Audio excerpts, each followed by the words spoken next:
বলিউডের অন্যান্য নায়িকার মতো সোনাক্ষীরও কেরিয়ার সবসময় মসৃণ ছিল না।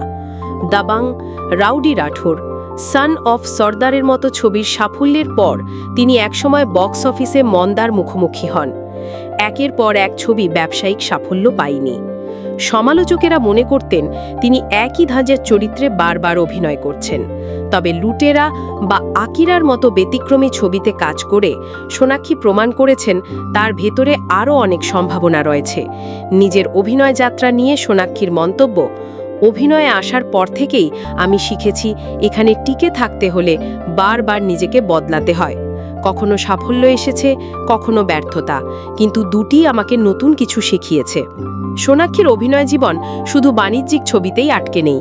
প্রথম দিকে সহজ সরল নায়িকার চরিত্রে দেখা গেলেও অল্প সময়েই তিনি চরিত্রের ভেতরে বৈচিত্র্য আনেন।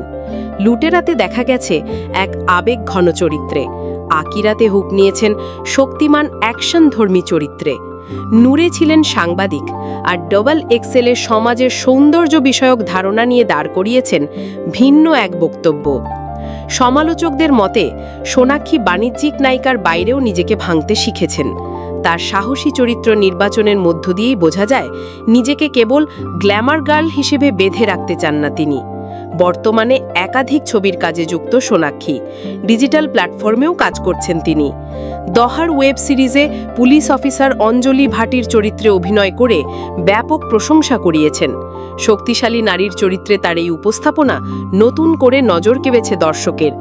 এখন তিনি বেছে নিচ্ছেন এমন সব কাজ যেখানে চরিত্রের ভেতরে থাকবে গভীরতা।